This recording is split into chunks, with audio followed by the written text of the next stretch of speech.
dit que vous aviez certainement des voies et moyens de résoudre ces problèmes. Peut-être je vais juste m'arrêter sur... Non, ce n'est pas l'inefficacité. Je dis que notre équipe est efficace. Maintenant, le ratio. Est-ce que nos joueurs, parce que quand vous parlez, parce que je vois souvent les traitements de nos attaquants, en disant qu'aujourd'hui, le chantier de l'équipe nationale, c'est marquer des buts. Mais on marque des buts. Mais pas suffisamment. Par rapport aux occasions créées. Mamfatou, quand tu marques dans ces éliminatoires en 6 matchs, même en 5 matchs, parce que le 6e match, on a envoyé notre équipe, vous marquez 17 buts. Mais contre l'Algérie, par exemple, on a été victime de ce manque d'efficacité. Non, je ne parle pas de l'Algérie. Je parle aujourd'hui sur l'inefficacité. Voilà, c'est un ensemble. Voilà, c'est un ensemble. On est bien d'accord que l'équipe du Sénégal aujourd'hui marque des buts. J'ai dit qu'aujourd'hui, si on prend notre premier match contre le Mozambique, ici, on a marqué 5 buts.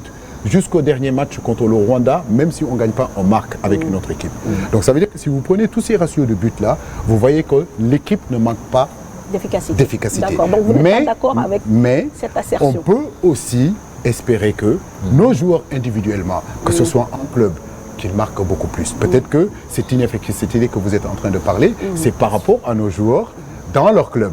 Mais en réalité, en équipe nationale, bah écoutez, nos buteurs varient. Nos buteurs varient. En réalité. On n'a pas un seul buteur. Mais le numéro 9, par exemple, qu'on recherche désespérément, qui puisse nous enfiler 2-3 buts, la preuve, sur chaque match, pratiquement, le coach change son titulaire de départ. Mamfatou, je crois que tu connais très bien le football. Dis-moi, depuis quelle année le Sénégal n'a pas ce numéro 9-là?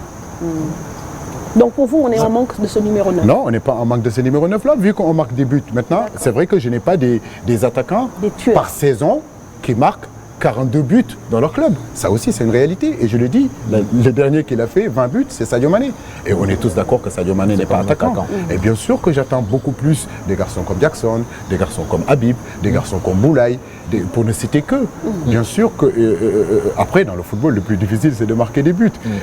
Mon rêve, c'est de voir tous ces garçons-là dans leur club atteindre le niveau des 15 buts par saison. Et justement, est-ce que ce n'est pas cette forme du moment qui a dicté la sélection d'Abdallah Sima, qui était dans le groupe à un moment donné, qui était sorti et qui est revenu, parce que ces derniers temps, il marque beaucoup en club.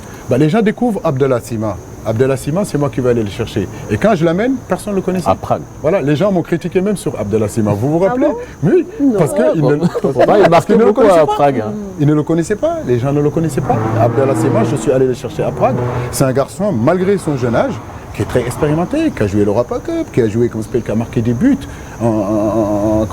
partout où il est passé, même à Angers, malgré que son équipe était dans des situations difficiles, il a continué toujours à performer. À un moment donné, effectivement, il n'est pas venu avec l'équipe A. Voilà. Mais ça ne veut pas dire qu'on avait mis une croix dessus. Il fait à partie intégrale de ces 50-60 jours que je suis depuis pratiquement 5 ans. Et vous comptez sur lui? Carrément. Okay. Alors coach, on va avancer un peu dans le débat parce que